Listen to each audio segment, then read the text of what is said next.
எனக்கே எங்கள் வீட்டுக்கு போகணும் போல் இருக்குது. என்னோடய சிப்ளிங்ஸ் கிட்டலாம் நல்லா பேசணும் போல் இருக்குது. ஸோ அதுதான் ஒன்ஸு ஒரு லைஃப் தானே, ஃபேமிலி கூட தான் இருக்கணும். செகண்ட் ஹாஃப்லாம் இமோஷன்ஸ்லாம் வந்து செம்ம ஹார்ட் டச்சிங்காக தான் இருந்துச்சு. அப்படியே வந்து நம்ம வந்து ரியல் லைஃப்பில் வந்து ஃபீல் பண்ணுற மாதிரியே கொண்டு வந்திருக்கானுங்க. எத்தனை கூட வாழை ஒன் பார்க்கல, நான் வந்து வாழை ஒன் பார்க்காம தான் வந்து வாழை டூக்கு வந்தேன். ஆனால் உண்மையில் படம் ரொம்ப சூப்பராக நல்லா கனெக்ட் ஆச்சு. ஆக்சுவலி அப்படியே வந்து தேட்டரில் அப்படியே வந்து ஒரு சீன்ஸ்க்கெலாம் வந்து அப்படியே கத்துறானுங்க. ஸோ அப்படிலாம் சொல்ல முடியாது. ஃபேமிலி ஆடியன்ஸ் பார்த்தா எல்லாருக்கும் இமோஷன்ஸ் ஆகும். ஈவன் லேடிஸாக இருந்தாலும் ஜென்ஸாக இருந்தாலும் அதெல்லாம் கிடையாது, எல்லாருக்கும் இமோஷனல் மூவி தான். ஸ்கூல் லைஃப் எப்படி இருக்கும், எப்படி என்ன பண்ணுவாங்க, டீச்சர்ஸ் வந்து எந்த டீச்சர்ஸ் சாஃப்ட் கார்னராக இருப்பாங்க, ஹார்ட் கார்னராக இருப்பாங்க, அந்த மாதிரி எல்லாமே கரெக்டாக காமிச்சிருக்கானுங்க. செகண்ட் ஹாஃப் எனக்கு வந்து லைட்டாக வந்து ரொம்ப இழுத்துட்டு போகிற மாதிரி இருந்தது. ஆனால் வந்து ஓகே, நல்லா தான் படம் ஓவரால் பார்த்தா சூப்பராக தான் இருக்குது. ஒரு நானும் வந்து எப்படின்னா வந்து மேபி சிஸ்டர்ஸோட ஒரு கனெக்ட் ஒன்று காமிச்சானுங்க. அங்கேயே மட்டும் லைட்டாக ஃபீல் ஆச்சு. முதல்ல ஓகே தான். நம்ம ஜனங்களுக்கு நான் இமோஷன்ஸ் கனெக்ட் ஆனாலும் போகிறோம், அவங்கள அந்த படத்தை பிடிச்சிட்டு போயிடும். அதுதான் வாழை 2 வந்து வாழை 1 விட வாழை 1ல் இட் வாஸ் பேரண்ட்ஸோட பாண்டிங். இதில் வந்து நீ சிப்ளிங் பாண்டிங்கை பற்றி நிறைய எம்ஃபசைஸ் பண்ணாங்க. அது வந்து கொஞ்சம் கூட இமோஷ்னலாக இருந்துச்சு. ஃப்ரெண்ட்ஸ் வந்து அப்ராட் போனாலும் அவங்க எப்போது கண்டினியூஸாக பாண்ட் கீப் பண்ணாங்க. லைக் ஒருத்தரோட பேரண்ட்ஸ் ஃப்ரெண்ட்ஸோட பேரண்ட்ஸையும் அவங்க தனி பேரண்ட்ஸாகவே பார்க்குறது, அந்த மாதிரிலாம் இட் வாஸ் ரியலி நைஸ். ஆமாம், நம்மளும் அழுதோம், எல்லாருமே அழுதோம். ரொம்ப இமோஷ்னலாக இருந்துச்சு செகண்ட் பார்ட். ஸ்கூல் லைஃப் ரொம்ப ரியலிஸ்டிக்காக இருந்துச்சு. ஓவராக எக்ஸ்ப்ளாய்ட் பண்ணாமல் கொஞ்சம் லைக் ரியலிஸ்டிக்காக அவங்க கொண்டு வந்தாங்க. அதனால் இட் வாஸ் நைஸ். நான் லாஸ்ட் பார்ட்டில் எப்போவுமே அது இமோஷ்னலாக தான் இருக்கும் எல்லாமே. அதனால் எனக்கு அது அவ்வளோ பிரச்சனை இல்லை, சூப்பராக இருந்துச்சு.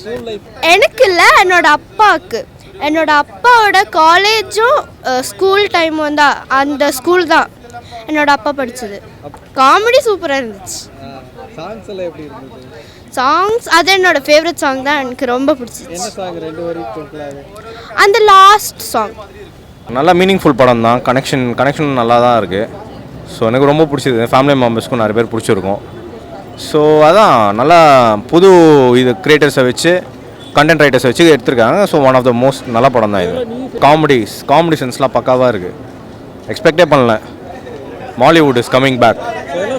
அதான் சார், அந்த பாண்டிங் தான் சொல்லப்போனால். ஃபஸ்ட் பார்ட்டில் அப்பாவும் பிள்ளையும் பாண்டிங், இதில் வந்து எல்லாரோட சிப்ளிங்ஸோட பாண்டிங் இருக்கும். அக்கா தங்கச்சி அண்ணன் தம்பி எல்லா பாண்டிங்கும் இருக்கும். அதுதான் சார். செகண்ட் பார்ட்டு தான் இன்னும் கொஞ்சம் நல்லா இருக்குது ஃபஸ்ட் பார்ட்டோட விட. கொஞ்சம் இமோஷன் டச்சிங்காக இருக்குது. சிப்ளிங்ஸ் எல்லாம் இருக்கும்போது நமக்கு நல்லா ரிலேட் ஆகும். We can relate each other. நல்லா போகும். ஆல்ரெடி 100 crore மேலே போயிருக்கு, இன்னும் போகும். ஹேஷியர் எல்லாம் நல்லா இருக்காங்க, யூடியூபர்ஸ் எல்லாம் நல்லா பண்ணியிருக்காங்க.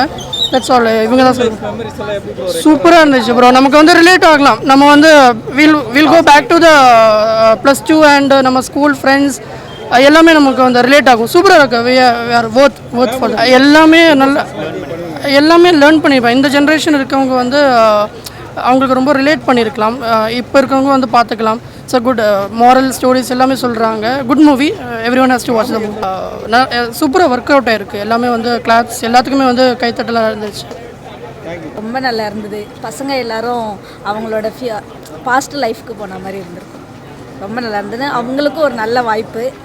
அது இன்னும் நல்லா வேறு லெவலில் போயிடுவாங்கன்னு நினைக்கிறேன். இதில் இப்போ இருக்கிற ஜென்ரேஷனில் பாண்டிங்ஸ் எல்லாமே ரொம்ப போயிடுச்சு. அது கண்டிப்பாக ஃபேமிலி எல்லாம் அந்த படத்தை பார்த்தா பாண்டிங்ஸ் எல்லாம் ரிட்டர்ன் வந்துடும். இப்போ எனக்கே எங்கள் வீட்டுக்கு போகணும் போல் இருக்குது. என்னோடய சிப்ளிங்ஸ் கிட்டலாம் நல்லா பேசணும் போல் இருக்குது. ஸோ அதுதான் ஒன்ஸு ஒரு லைஃப் தானே, ஃபேமிலி கூட தான் இருக்கணும், மணின்னு போயிடக்கூடாது. அதுதான் இருந்தது. நல்லா இருந்தது. எங்கள் சின்ன வயசு நாங்கள் எப்படி அது பார்த்தோமோ அதே மாதிரியே இருந்தது. நல்லா இருந்தது. பாட்டு சூப்பராக இருந்துச்சு சார். பாட்டு 1 நல்லா இருந்துச்சு. நல்லா இருந்துச்சு சார். நல்லா இருந்துச்சு. நல்லா என்ஜாயபிளாக தான் எல்லாமே. அழுதுட்டேன், உண்மையிலே அழுதுட்டேன். ஏன்னா அப்பா அம்மாவுக்கு புரியும் அது. ஏன்னா சின்ன வயசுல நம்ம கஷ்டம் சந்தோஷம் துக்கம் எல்லாமே உண்மையிலே எடுத்துட்டோம். ஐயோ ஆமாம், எல்லாம் ஃபாதர் மேக்ஸிமம் எடுத்துருப்பாங்க. ஓகே. சிப்ளிங்ஸோட எப்படி சின்ன வயசுல சிப்ளிங்ஸோட எப்படி சண்டை போட்டு இருப்போம், இங்கே எப்படி மிஸ் பண்ணோம், அந்த மாதிரி சிப்ளிங்ஸோட ரிலேஷன்ஷிப் தான் ப்ரோ. காமெடிலாம் சூப்பராக இருந்துச்சு ப்ரோ. அன்னைக்கு ஃபஸ்ட் பார்ட்டில் வந்து அப்பா பையன் ரிலேஷன்ஷிப் தான் ப்ரோ. செகண்ட் பார்ட்டில் வந்து சிப்ளிங்ஸோட இருக்க இதுதான் ப்ரோ. ஸ்கூல் லைஃப்லாம் எப்படி ப்ரோ காமிச்சிருக்காங்க? ஸ்கூல் லைஃப்லாம் அப்படியே நிறைய ரியாலிட்டி மாதிரி தான் காமிச்சிருக்காங்க ப்ரோ. எப்படி உண்மையாக இருக்குமோ அதை மாதிரி தான் காமிச்சிருக்காங்க ப்ரோ. சுன்னத் பண்ணுற சீன்லாம் எப்படி ப்ரோ? அது நல்லா ஃபன்னாக இருந்துச்சு ப்ரோ. இந்த ஏஜில் பண்ணுறாங்க அப்படிங்கிறது ரொம்ப காமெடியாக பண்ணிட்டாங்க. அது இந்த சீனோட ஸ்டார்டிங்கே கொஞ்சம் காமெடி இருந்துச்சு ப்ரோ. ஸ்டார்டிங் என்னென்ன பண்ணுறாங்க அதெல்லாம் தேட்டரில் போய் பார்க்கலாம் ப்ரோ. அது சீன்ஸ்லாம் செகண்ட் ஹாஃப் எப்படி இருந்துச்சு ப்ரோ? ஃபேமிலியோட செகண்ட் ஹாஃப் வந்து ரொம்ப எமோஷ்னலாக இருந்துச்சு ப்ரோ. ரொம்ப மனசு கனெக்ட் ஆகிற மாதிரி ஆயிடுச்சு ப்ரோ. சூப்பரான படம் 100 க்ரோஸ் அடிச்சிருக்கு இந்த 12 நாள். அதை ஒர்த்தா ப்ரோ? ப்ரோ கண்டிப்பாக வருது ப்ரோ. நல்ல feel good movie bro. Part 3க்கான லீடிங்கில் இருக்கா ப்ரோ? இல்லை வாய்ப்பு இருக்குது ப்ரோ. ஓகே.